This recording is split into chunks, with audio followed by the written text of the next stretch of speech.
Good morning everyone, Prasad Amonkar, real estate consultant and real estate coach.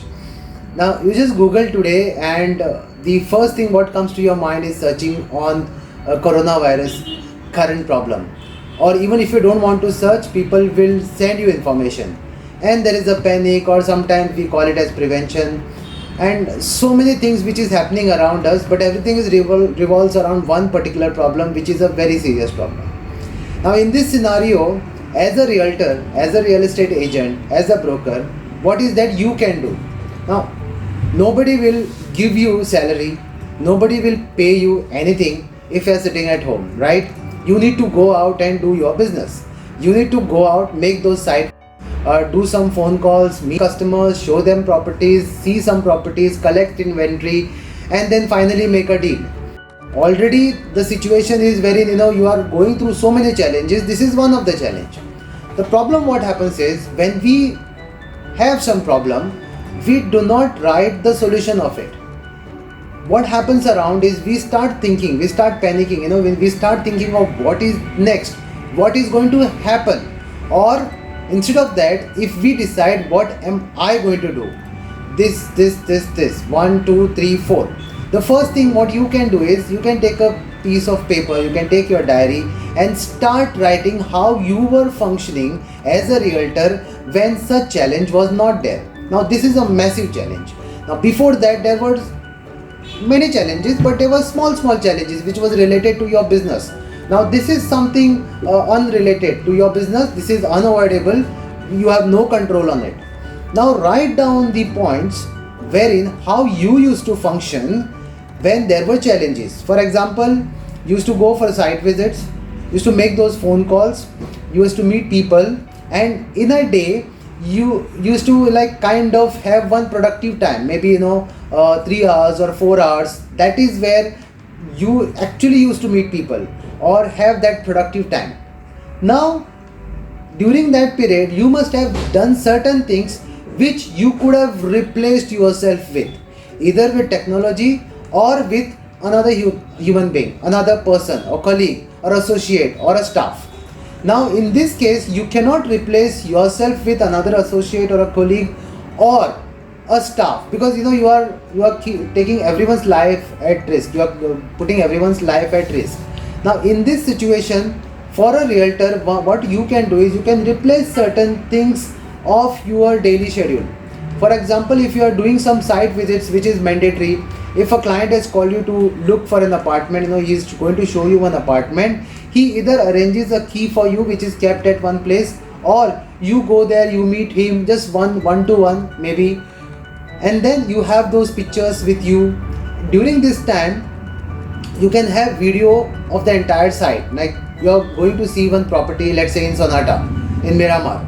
So you go there, you are taking the picture, you are taking the video shoot of the road around the building, the property within the complex, the amenities within the complex. Or small short videos can be made, and then inside of the apartment, right from the living room, kitchen, bedroom and the balcony and the view from the balcony, giving it about 4 to 5 minutes of duration, or if less, fantastic, because it has to go on a WhatsApp.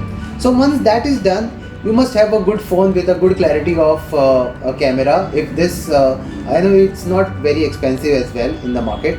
It goes from 15,000 to 20,000 today. Once that is done, you can have a folder in your phone itself of the property. Once that is done, you can keep it as a Google Photos. You can keep it into Google Drive as well.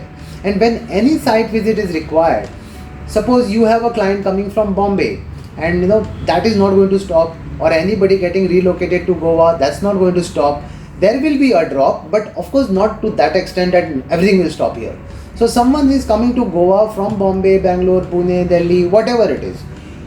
Before even going and arranging for the site visit, you can send them all the details which is with your checklist. You make one checklist wherein for an apartment, what is the checklist? The flat size, the balcony, the how many toilets it will have, the amenities it will have. All these details can be stored into your Excel, or it can be stored into your CRM if you are using one. If you are not using any CRM, you can have an Excel file wherein all these data are saved by yourself or by your staff. Now, when there is any site visit to be conducted on that particular day, earlier you used to take the client. Of course, that's very important because that's one-to-one is actually going to close your deal. But to avoid that one-to-one contact, you can send all these videos or the pictures or the details to this particular client, and if it is okay for him and he is shortlisting from those 5, he is shortlisting 1 or 2, you can arrange only those 2 site viewings with not too many people around, just the direct decision maker, because you will have for a family 1 decision maker, maybe 2, and for you don't have to go along with your staff or your driver or anybody else, or even not with the owner of that particular property. You can go with the key, take the client there, show them the property, if they like it, close the deal. So that what is happening with this is you are actually finding the solution in this problem. And probably if you are applying this method over a period of time during this challenging phase, it will be like a blessing for you in future as well. So you are going to replace yourself with with the technology, which is very, very essential. So in this case, what you are doing is, instead of viewing 5 sites, you are just doing 1 or 2 sites, but the efforts are same. You are going first, you are taking the pictures, you are doing the videos, you are talking to the owner, you are giving all the details to the client, you are there in touch with them. You can also do a video call to the client, because until they see you, they cannot trust you. On a WhatsApp, you can have a video con call. You can also have a conference call between the owner and the buyer and the seller, the tenant and the owner of the property. You have Zoom facilities wherein you can have the conference video calling. Try and explore the opportunity of technology today, because today, during this challenging phase, you may have to do this, but later on the challenges will be different. The challenge will be a lot of competition, anything which can come up. But this technology, once used, you can take it ahead further also. If you have any questions related to how you can function during this phase, you can comment below. If you have any other issues related to the current scenario and how you can work as a realtor in this phase, like this video so that I know I can share more videos with you. Comment below and share this video. Subscribe to my channel, Prasad Amonkar. All the best. Have a great day. Thank you.